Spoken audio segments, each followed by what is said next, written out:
தலைப்பு: பொன்னான பிரமாணம். பக்கம் 36.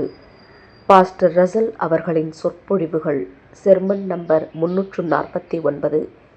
பாடத்தின் தலைப்பு: அன்றாட ஜீவியத்தில் அச்சுறுத்தும் ஒரு குறைவு.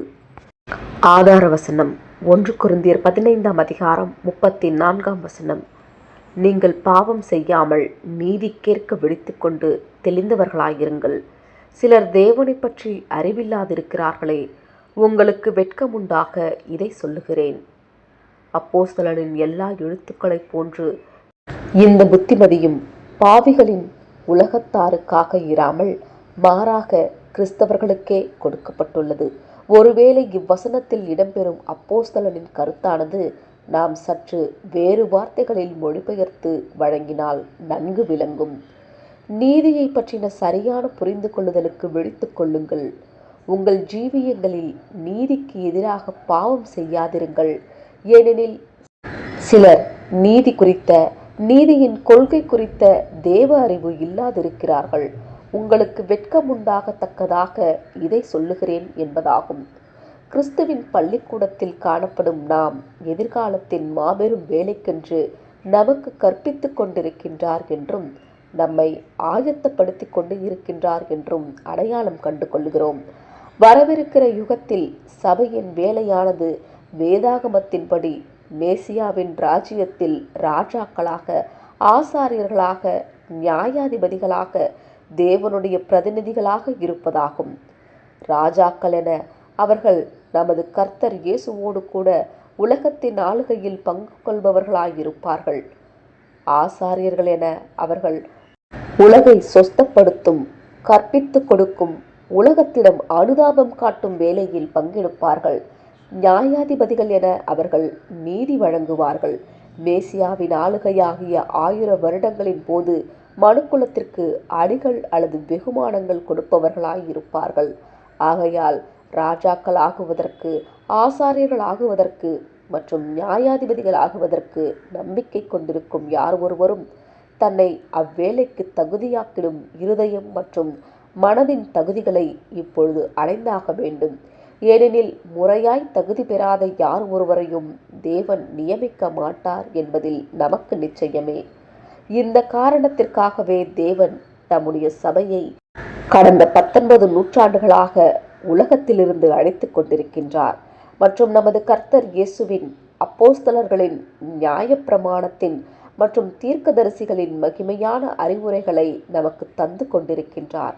இவைகள் அனைத்தும் தேவன் நம்மை அழைத்துள்ளதான மாபெரும் ஊழியத்திற்கு நம்மை தகுதியாக்கிடும் இருதயம் மற்றும் மனதின் அந்த பண்புகளில் நம்மை கட்டி எழுப்புவதற்கே ஆகும். ஆனால் தேவன் தம்முடைய பிள்ளைகளை அவர்களது பூரணமற்ற சரீரங்களின் அடிப்படையில் பரீட்சித்து பார்க்கிறதில்லை. ஏனெனில் நாம் செய்ய வேண்டும் என்று விரும்புபவைகளை செய்ய முடியாதவர்களாய் இருக்கின்றோம் என்பதை அவர் அறிவார். அவர் நாம் சித்தங்களுடன், நம்முடைய மனங்களுடன் தம் கையாளுதலை கொண்டிருக்கின்றார். அவரது வார்த்தைகளுடைய மறுரூபமாக்கும் வல்லமையினால் அவர் நமக்கு புதிய மனதை கொடுத்து கொண்டிருக்கின்றார் மற்றும் இந்த புதிய மனதையே அவர் தமது குடும்பத்திற்குள்ளாக ஏற்றுக்கொள்ளுகிறார். அதுவே புது சிருஷ்டியாகிறது. ரோமர் 12ஆம் அதிகாரம் 1-2 வசனங்கள். 2 கொரிந்தியர் 5ஆம் அதிகாரம் 17ஆம் வசனம். நம்முடைய சொந்த சித்தங்களுக்கு பதிலாக நாம் புதிய சித்தத்தை, தேவனுடைய சித்தத்தை ஏற்றுக்கொள்ளுகின்றோம் மற்றும் நம்முடைய சொந்த திட்டங்கள் மற்றும் நோக்கங்களுக்கு பதிலாக திவ்ய ஏற்பாடுகளை ஏற்றுக்கொள்ளுகிறோம். இப்படியாக விசுவாசம் மற்றும் கீழ்ப்படிதல் வாயிலாக நாம் கடந்து வந்துள்ள இந்த புதிய உறவின் அடிப்படையில் தேவன் நம்மை அவரது பிள்ளைகள் என கையாளுகின்றார் மற்றும் நமது கர்த்தராகிய கிறிஸ்து வாயிலாக நாம் தேவனுடைய பார்வையில் பூரணர்களாக எண்ணப்படுகின்றோம். தேவ சித்தம் குறித்த அறிவு எனும் தலைப்பின் கீழ் காணலாம். நமது சரீரங்கள் அபூரணமானவைகளாக இருக்க எப்படி சித்தங்களில் நாம் பூரணமாய் இருக்க முடியும்? அப்போஸ்தலர் போன்று நாமும் நன்மை செய்ய வேண்டும் என்கிற விருப்பம் என்னிடத்தில் இருக்கிறது, நன்மை செய்வதோ என்னிடத்தில் இல்லை என்றே பதிலளிக்கின்றோம். ரோமர் 7ஆம் அதிகாரம் 18ஆம் வசனம். நீதியை செய்வதற்கான தன்னுடைய சித்தத்தில் அப்போஸ்தலன் எல்லா நேரங்களிலும் வெற்றி காணவில்லை. இப்படியாகவே இயேசுவின் அடிச்சுவடுகளில் நடக்க நாடிடும் ஒவ்வொருவரின் விஷயத்திலும் காணப்படுகின்றது. நீதி செய்ய வேண்டும் என்ற சித்தம், விருப்பம் நம் அனைவருக்கும் உள்ளது. ஆனால் நீதியை எப்படி செய்வது என்பதுதான் பிரச்சனை. நம்முடைய மாம்சத்தின் அபூரணங்களின் அடிப்படையில் தேவன் நம்மை நியாயம் தீர்க்கிறதில்லை என்று நாம் படிப்படியாக கற்றுக்கொள்ளுகின்றோம். நாம் உண்மையுள்ளவர்களாக காணப்படுவது வரையிலும் இந்த குறைவுகளானது கிறிஸ்துவால் தரிப்பிக்கப்படும் நீதியின் வஸ்திரத்தினால் மூடப்படுகின்றது. ஆகையால் சரியானவைகளை நமது ஒவ்வொரு கிரியையிலும், வார்த்தையிலும், சிந்தையிலும் நடப்பிப்பதற்கு நாம் கடுமையாய் முயன்று கொண்டிருக்கின்றோம் என்பதை நமது பரமபிதாவிற்கு காண்பிக்கத்தக்கதாக நம்மால் முடிந்ததை நாம் செய்கிறோம். மேலும் தமது குடும்பத்தின் ஒவ்வொரு அங்கத்தினனும் பூரண சித்தம் கொண்டிருக்க வேண்டும் என்று அவர் எதிர்பார்க்கின்றபடியினால் நமக்கான தேவ சித்தம் யாது என்ற தனிப்பட்ட ஒரு கேள்வி எழும்புகின்றது.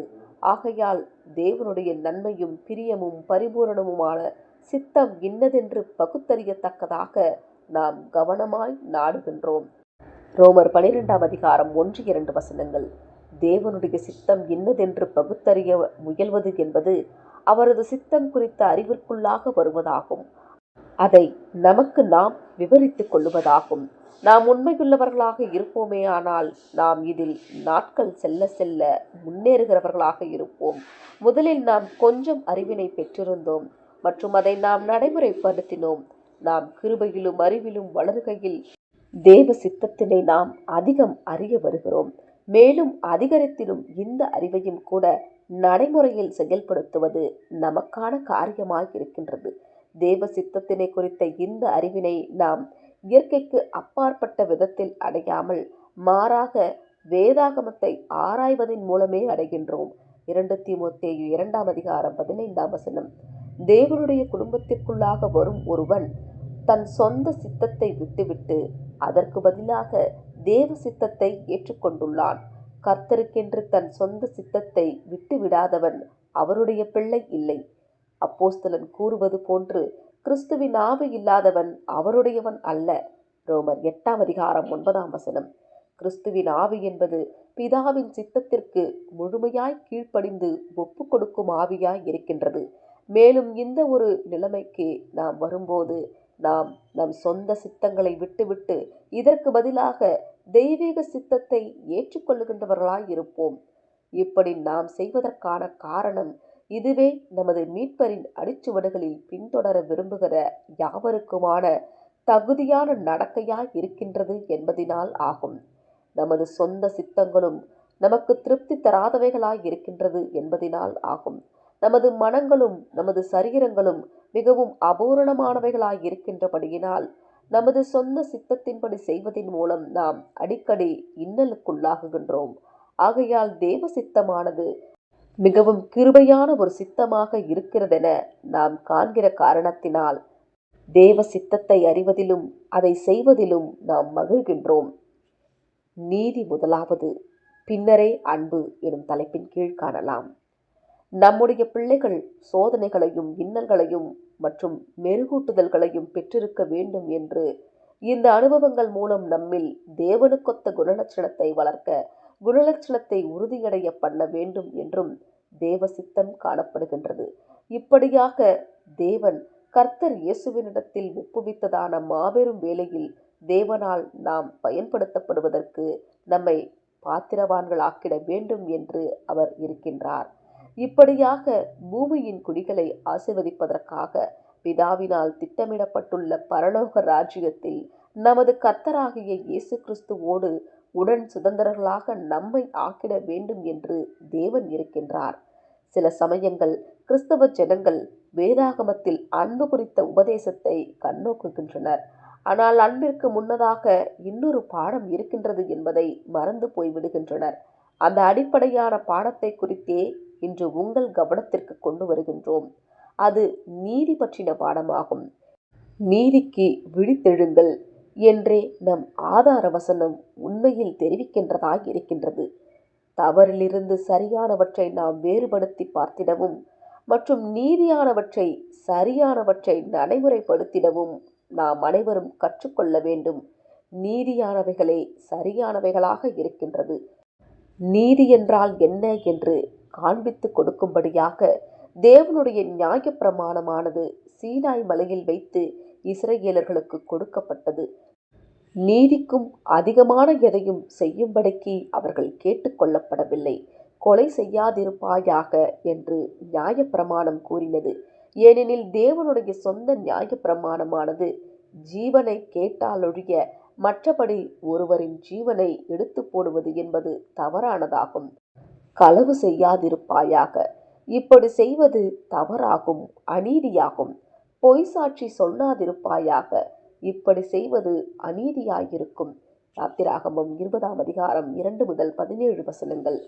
ஆகையால் இஸ்ரவேல் ஜனங்களுக்கு கொடுக்கப்பட்ட தேவனுடைய பிரமாணத்தினுடைய சாரம், உன் தேவனாகிய கர்த்தரிடத்தில் உன் முழு இருதயத்தோடும் உன் முழு ஆத்துமாவோடும் உன் முழு மனதோடும் அன்பு கூறுவாயாக. மத்தேயு 22 வசனம் என்பதாக காணப்பட்டது.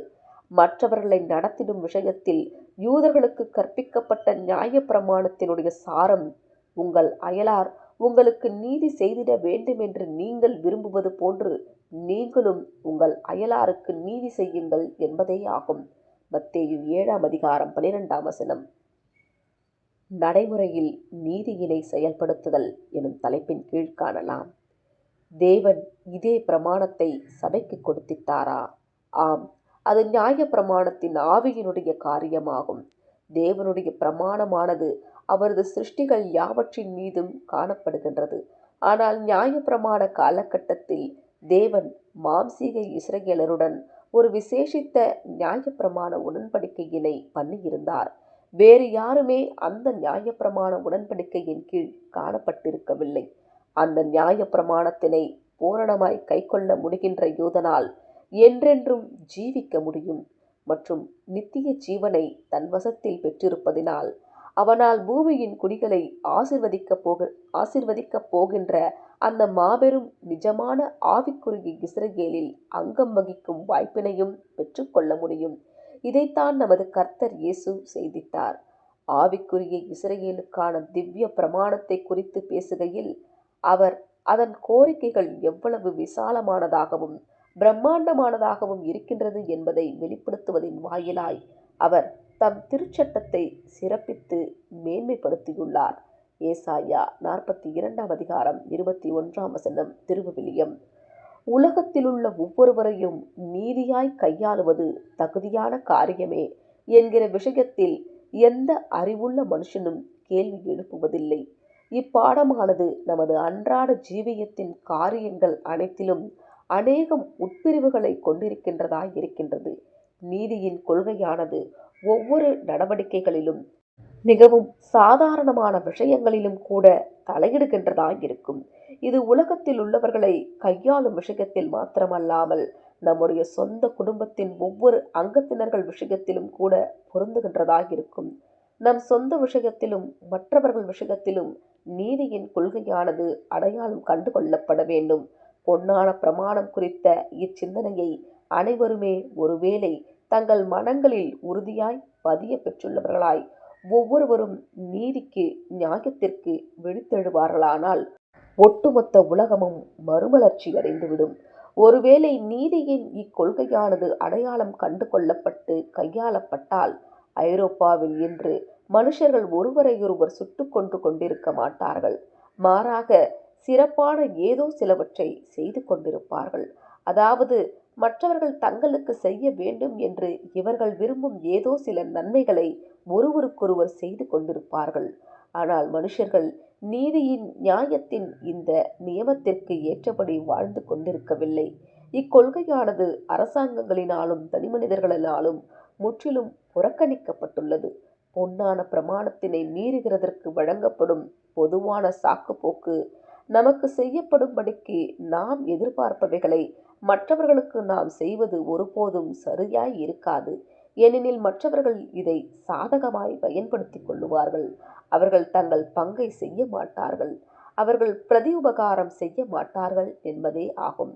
பிரிட்டன் கூறுகிறதாவது, ஜெர்மானியர்களுக்கு நாம் பொன்னான பிரமாணத்தை செயல்படுத்திடக் கூடாது. ஏனெனில் அவர்கள் நமக்கு என்ன செய்வார்கள் என்பதை நாம் அறிவோம். ஜெர்மானியர்களும் இதே மாதிரியே வாக்குவாதம் பண்ணுகின்றனர். இப்படி நடந்து கொள்வதற்கான காரணம் தேவனுக்கான பயமாயிராமல் மாறாக மனுஷனுக்கான பயமே ஆகும். தேவனுக்கான பயம் இல்லை. கிறிஸ்தவர்கள் மனுஷரையும் தேசங்களையும் குறித்து இவர்கள் என்ன செய்வார்களோ என்பது குறித்து பயப்படுவார்களானால், இவர்கள் மாம்சமானவர்களாகவும் மாம்சத்தின்படி ஜீவிப்பவர்களாகவும் இருந்து அவிசுவாசியான உலகத்தாரை போன்று இருப்பார்கள் என்று தேவன் கூறுகின்றார். கர்த்தராகிய இயேசு கிறிஸ்துவின் மூலம் தேவனுடன் உறவிற்குள்ளாக வந்தவர்களும் அவருக்கென்று நம்முடைய ஜீவியங்களை ஒப்பு கொடுத்துள்ளவர்களுமாக நாம் இம்மாதிரியான சந்தர்ப்பங்களில் எப்படி நடந்து கொள்ளுவோம்? நம்முடைய ஜீவியங்களின் காரியங்களில் நீதியின் இக்கொள்கையின் மீது நம்பிக்கை வைக்க பயமாய் உள்ளது என்றும், நமது ஒவ்வொரு வார்த்தை, சிந்தை மற்றும் கிரியையின் விஷயத்தில் இக்கொள்கையினை கைக்கொள்ள துணியவில்லை என்றும் நாம் சொல்லுவோமா? தேவனை விசுவாசிப்பதற்கும் அவருக்கு கீழ்ப்படிவதற்கும் நாம் அச்சம் கொண்டுள்ளோமா? மற்றவர்கள் நம்மிடத்தில் பொன்னான பிரமாணத்தினை கைக்கொள்ளும் போது மாத்திரமே நாமும் பொன்னான பிரமாணத்தினை கைக்கொள்ள வேண்டும் என்றும், மற்றவர்கள் நம் விஷயத்தில் அதை கைக்கொள்ள தவறும் போது நாமும் அதை கைக்கொள்ளாமல் புறக்கணித்து விடலாம் என்றும் தேவன் நம்மிடத்தில் சொல்லவில்லை. மாறாக எல்லா சந்தர்ப்பங்களிலும் மற்றவர்கள் செய்வதை பொருட்படுத்தாத நிலையில் நாம் அதை நடைமுறைப்படுத்திட வேண்டும். பின்னர் எல்லா காரியங்களும் நம்முடைய நன்மைக்கேதுவாய் நடக்கும் என்பதை நாம் அறிந்து கொள்ளுவோம். காரணம், நாம் தேவனுக்கும் அவரது ஏற்பாடுகளுக்கும் இசைவாய் காணப்பட்டிருக்கின்றோம். ஜீவியத்தின் காரியங்கள் அனைத்தையும் நன்மைக்கேதுவாய் மாற்றி போடுவதற்கு அவர் வல்லமையுள்ளவராய் இருக்கின்றார். நாம் ஒருவருக்கொருவர் நீதியானவைகளை செய்திட வேண்டும் என்பது அடிப்படையான காரியமாய் இருக்கின்றது. மற்றும் இப்படி செய்வது என்பது நமது சொந்த குணலட்சணங்களினுடைய விஷயத்தில் மகா ஆசீர்வாதத்தினை கொண்டு வருகின்றதாயிருக்கும். தன் குடும்பத்தில் அல்லது கிறிஸ்துவின் சபையில் நீதியின் கொள்கையினை, பொன்னான பிரமாணத்தினை மீறி இருப்பவன் ஒருவேளை கிறிஸ்தவனாய் இருப்பானானால் இக்காரியத்தினை கவனத்தோடும் ஜபத்தோடும் கண்ணோக்கி நீதிக்கு விழித்திடுவானாக மற்றும் பாவம் செய்யாதிருப்பானாக. இப்படியாக நீதியை மீறுவது என்பது பாவமாகும். மற்றும் நாங்கள் அறிந்திருக்கிற வரை இந்த பாவம் எங்கும் நிலவியுள்ளது. இந்த உண்மையினை குறித்த ஒரு சரியான புரிந்து கொள்ளுதல் அநேகருக்கு இல்லை. இவர்கள் நீதியை அனைத்து குணலட்சணங்களுக்கும் சரியான ஜீவியத்திற்குமான அஸ்திபாரமாய் காணப்படுகின்றது என்று காண்கிறதில்லை. அது தேவனுடைய சிங்காசனத்தின் ஆதாரமாயிருக்கின்றது. 89ஆம் சங்கீதம் 14ஆம் வசனம். ஒருவன் தன் சக சிருஷ்டியின் விஷயத்தில் நீதியின் கொள்கையினை மீறிக் கொண்டிருக்கின்ற அதே வேளையில் அந்த சக சிருஷ்டியினிடத்தில் அல்லது தேவனிடத்தில் அன்பு பாராட்டி கொண்டிருப்பானானால் அது விருதாவே. நாம் நீதியை செய்த பிற்பாடே ஒருவர் இன்னொருவரிடத்தில் அன்பினை நடைமுறைப்படுத்துவதற்கான உரிமையினை உடையவர்களாயிருப்போம். பின்னர் நம்மால் முடிந்த மட்டும் அன்பின் அடிப்படையில் காரியங்களை செய்திடலாம். முதலாவது நீதி, பின்பே அன்பு என்பதே மற்றவர்கள் விஷயத்தில் உள்ள நமது கையாளுதல்கள் அனைத்தையும் நிர்வகிக்கும் விதியாயிருக்க வேண்டும். தேவ ஜனங்களின் பொறுப்பு எனும் தலைப்பின் கீழ் காணலாம். தேவனுடைய பிள்ளைகளாக இருப்பவர்கள் சீக்கிரத்தில் உலகத்தினுடைய நியாயாதிபதிகளாக்கப்படுவதற்கு எதிர்பார்க்கப்படுகின்றனர். பரிசுத்தவான்கள் உலகத்தை நியாயம் தீர்ப்பார்கள் என்று அறியீர்களா? 1 கொரிந்தியர் 6ஆம் அதிகாரம் 2-3 வசனங்கள் என்று அப்போஸ்தலன் கூறுவது போன்றதாகும். மேலும் நம்முடைய இருதயங்களிலும் ஜீவியங்களிலும் நம்முடைய குணலட்சணங்களிலும் அவர் விரும்புகின்றதான அந்த கொள்கைகளை வளர்த்திடுவதற்கு தேவன் இப்பொழுது நாடிக்கொண்டிருக்கின்றார். ஆகையால் நாம் நம்முடைய இருதயங்களில் நீதியாய் காணப்படவில்லை எனில், நீதியின் இக்கொள்கையினை மதித்து அதை நடைமுறைப்படுத்துவதில் சந்தோஷம் கொள்ளவில்லை எனில் நாம் ராஜ்யத்திற்கு தகுதியடைய மாட்டோம். மிருக ஜீவன்களிலும் கூட நாம் அநீதியாய் நடக்கக்கூடாது. ஒவ்வொரு சிருஷ்டிக்கும் அதன் உரிமைகள் காணப்படுகின்றன மற்றும் ஒவ்வொரு சிருஷ்டிக்கும் அதற்கே உரிய உரிமைகளை நாம் கொடுத்திட வேண்டும். விளைவுகள் தேவனிடத்தில் இருக்கின்றது. இப்படி செயல்பட்டு தேவன் தமது உண்மையுள்ள பிள்ளைகளுக்கு வைத்துள்ளதான அந்த மகிமையான நிலைமைக்கு நம் மனங்களையும் நமது இருதயங்களிலும் ஆயத்தப்படுத்த வேண்டாமா? இரக்கத்தின் அல்லது தயவின் அடிப்படையில் தேவனுடைய ராஜ்யமானது கொடுக்கப்படும் என்று நாம் எண்ணிவிடக்கூடாது. பரலோக வெகுமானத்தை அருளும் விஷயத்தில் இரக்கமோ அல்லது தயவோ பாராட்டப்படுகிறதில்லை. நம்முடைய பாவங்களின் விஷயத்திலும் நாம் எதிர்த்து போராடி கொண்டிருக்கின்றதான பலவீனங்களின் விஷயத்திலும் தேவன் இரக்கம் பாராட்டுகின்றார். ஆனாலும் பொருத்தமான குணலட்சணம் இல்லாத எந்த ஒரு நபரையும் அந்த ராஜ்யத்தில் அவர் அனுமதிப்பதில்லை. நமது கர்த்தராகிய இயேசுவோடு கூட உடன் சுதந்திரர்களாயும் ஆளுபவர்களாகவும் இருப்பதற்கு தேவனால் அங்கீகரிக்கப்படுபவர்கள் நீதியின் கொள்கைகளை கொண்டவர்களாகவும் அந்த கொள்கைகளை இப்பொழுது எப்படி செயல்படுத்துவது என்பதை அறிந்தவர்களாகவும் இருத்தல் வேண்டும். அநீதியானவைகளை செய்வதை பார்க்கிலும் இழப்புகளை சந்திக்க விருப்பமுள்ளவர்களாக இருக்கும் அளவிற்கு நீதி செய்ய விரும்பாதவர்கள் ராஜ்யத்தில் பங்கினை பெற்றுக்கொள்ள மாட்டார்கள். தேவனை நீதிக்கான மாபெரும் பிரதிநிதி என வேதாகமம் சுட்டிக்காட்டுகின்றதாயிருக்கின்றது.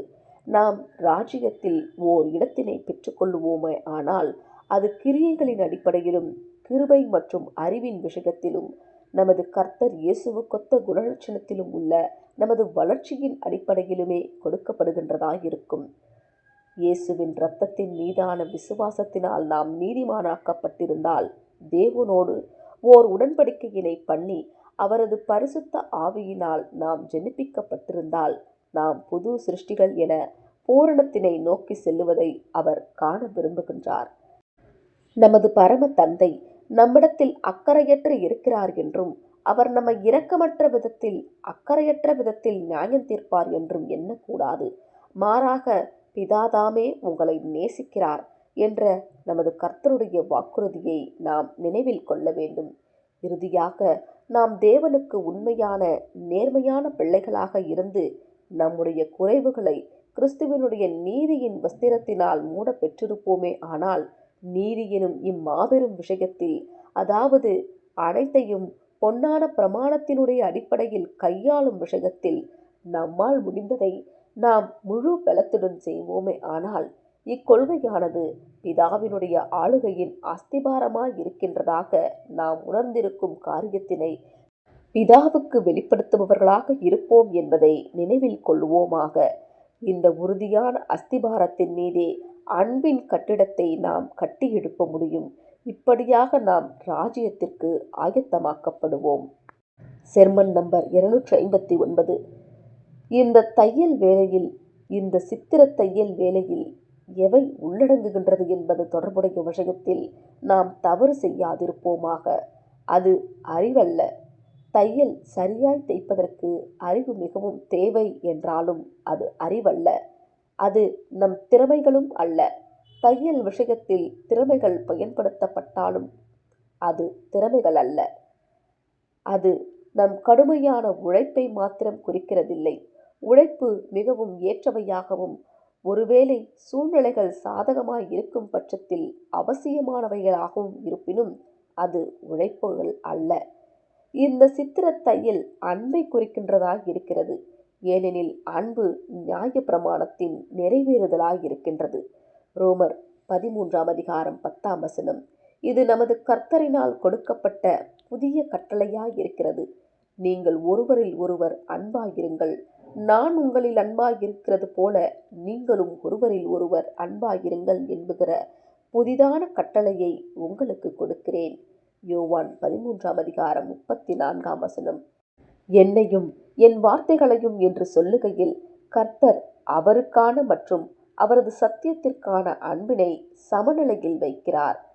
நமது கர்த்தருக்கும் அவரது வார்த்தைகளுக்கும் நாம் எல்லா சூழ்நிலைகளிலும் உண்மையாய் காணப்பட வேண்டும். பின்னர் சகோதரருக்கான அன்பு கடந்து வருகின்றது. ஏனெனில் அவர்கள் அவருடையவர்களாய் இருக்கின்றனர். ஏனெனில் அவரது ஆவியினை அவர்கள் உடையவர்களாய் இருக்கின்றனர். ஏனெனில் அவரது அடிச்சுவடுகளில் நடப்பதற்கு அவர்கள் நாடுகின்றனர். தேவனிடத்தில் அன்பு கூறுகிறேன் என்று ஒருவன் சொல்லியும் தன் சகோதரனை பகைத்தால் அவன் பொய்யன். தான் கண்ட சகோதரனிடத்தில் அன்பு கூறாமல் இருக்கிறவன் தான் காணாத தேவனிடத்தில் எப்படி அன்பு கூறுவான்? 1 யோவான் 4:20. இது அப்போஸ்தலனுடைய பலமான வார்த்தைகளாய் இருக்கின்றது. அன்பானது அயலானிடத்தில், நண்பர்களிடத்திற்கு, ஆம் சத்துருக்களிடத்திற்கு கடந்து தொடர்ந்து வர வேண்டும். வஸ்திரங்களில் முழுமையான சித்திரத்தை பெற்றிருக்க வேண்டுமெனில் மேற்கூறப்பட்டுள்ள இவர்கள் அனைவருக்குமான ஓர் உண்மையான, மெய்யான, உறுதியான அன்பானது குணலட்சணத்தில் காணப்பட வேண்டும். மேலும் ஒருவேளை சத்துரு சகோதரன் ஒருவனாக காணப்படுவானானால் அன்பிற்கான சோதனை மிகவும் கடுமையாய் காணப்படும். ஆனால் சித்திர தையலினுடைய இவ்வம்சமானது தைக்கப்பட வேண்டும் என்பது நமது கர்த்தரின் எதிர்பார்ப்பாய் இருக்கின்றது. தன் சத்துருக்களை கூட அன்பு கூறாதவன் வேறு எந்த காரியங்களுக்கும் தகுதியானவனாய் காணப்பட்டாலும் ராஜ்யத்திற்கு தகுதியானவனாய் இருப்பதில்லை. சகோதர சிநேகம் உள்ளவர்களாயிருங்கள், இரக்கம் கொள்ளுங்கள், அனுதாபம் கொண்டிருங்கள், தயவு பாராட்டுங்கள், உதவுங்கள், சுயத்தை பலி செலுத்துங்கள். மற்றவர்கள் உங்களுக்கு என்ன செய்ய வேண்டும் என்று விரும்புகின்றீர்களோ அதை நீங்களும் மற்றவர்களுக்கு செய்யுங்கள். பொன்னான பிரமாணமானது உங்களது எண்ணங்களை, வார்த்தைகளை மற்றும் கிரியைகளை அளப்பதாக. உங்கள் சித்திர தையலின் நீளங்களை அளந்து பார்த்து அவை நல்ல சித்திர தையல் என உங்களுக்கு உறுதியளித்திடுவதாக. ஆமேன்.